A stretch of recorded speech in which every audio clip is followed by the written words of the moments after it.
دل کس کو سنائے، آپ کے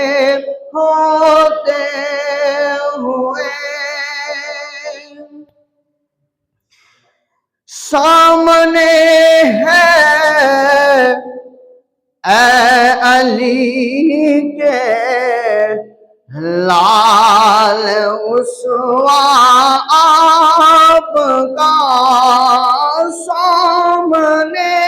ہے اے علی کے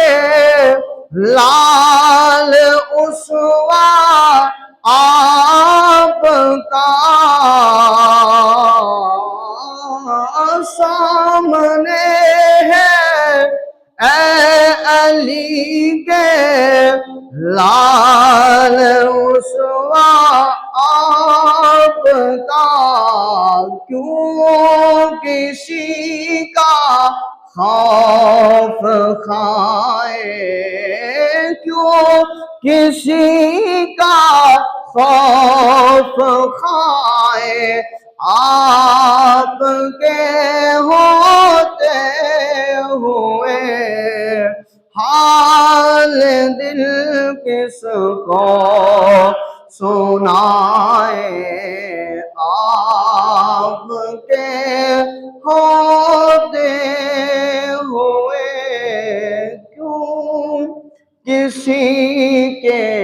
در پہ جائیں، آپ کے ہوتے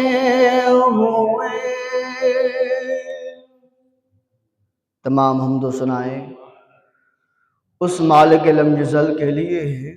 جس مالک کریم نے ہم سب کو پیدا فرمایا ہے۔ لاکھوں کروڑوں انگنت درود و سلام امام الانبیاء، محبوب کبریاء، احمد مجتبی، حضرت محمد مصطفیٰ صلی اللہ علیہ وسلم کی ذات کے لیے، جن کے صدقے سے اللہ تبارک و تعالیٰ نے ہم سب کو پیدا فرمایا ہے، اور دعا گو ہے کریم خدا کی پاک بارگاہ میں جو مسلمان گھروں میں ہسپتالوں میں بیمار ہیں، اللہ انہیں شفاء کاملہ عاجلہ عطا فرمائے، اور جو پریشان حال ہے اللہ ان کے سب کی پریشانیوں کو دور فرمائے اور ان سب کو خوشیاں دیکھنا نصیب فرمائے۔ حمد و صلوات کے بعد تمام احباب حضور علیہ السلام کی ذات پر ایک مرتبہ بلند آواز میں جہاں بھی آواز ہے، جہاں بھی آواز جا رہی ہے وہیں سے حضور کی ذات پر درود پاک پڑھنا ہے۔ یہ جان لیں کہ ہمارا یہاں سے درود پڑھنا امام الانبیاء صلی اللہ علیہ وآلہ وسلم کا سننا یا محبوب علیہ السلام تک پہنچانا یہ حق ہے، یہ برحق ہے، یہ پہنچتا ہے اور پہنچے گا اور پہنچتا رہے گا۔ مل کر پڑھ لیجئے الصلاۃ والسلام علیکہ یا رسول اللہ، الصلاۃ والسلام علیکہ یا سیدی یا حبیب اللہ، الصلاۃ والسلام علیکہ یا سیدی یا نبی اللہ، وعلی آلکہ واصحابکہ یا سیدی یا نور اللہ۔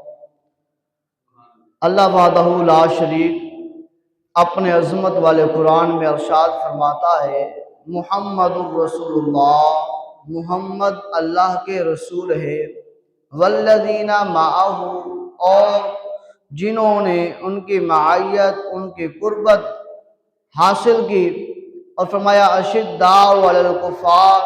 جو کفار کے لیے سخت ہے، اور فرمایا رحماء بینہم، جو آپس میں پیار، محبت،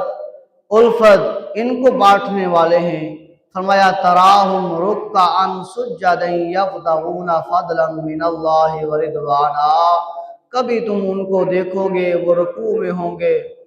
اور کبھی تم انہیں دیکھو گے وہ سجدوں میں ہوں گے۔ فضلا من اللہ ورضوانا، وہ اللہ کا فضل تلاش کرتے ہیں، اللہ تبارک و تعالیٰ کی رضامندی، خوشنودی حاصل کرتے ہیں۔ وہ جو اللہ تبارک و تعالیٰ کے فضل، کرم، رحم پر امید رکھتے ہیں، وہی محبوب علیہ السلام سے پیار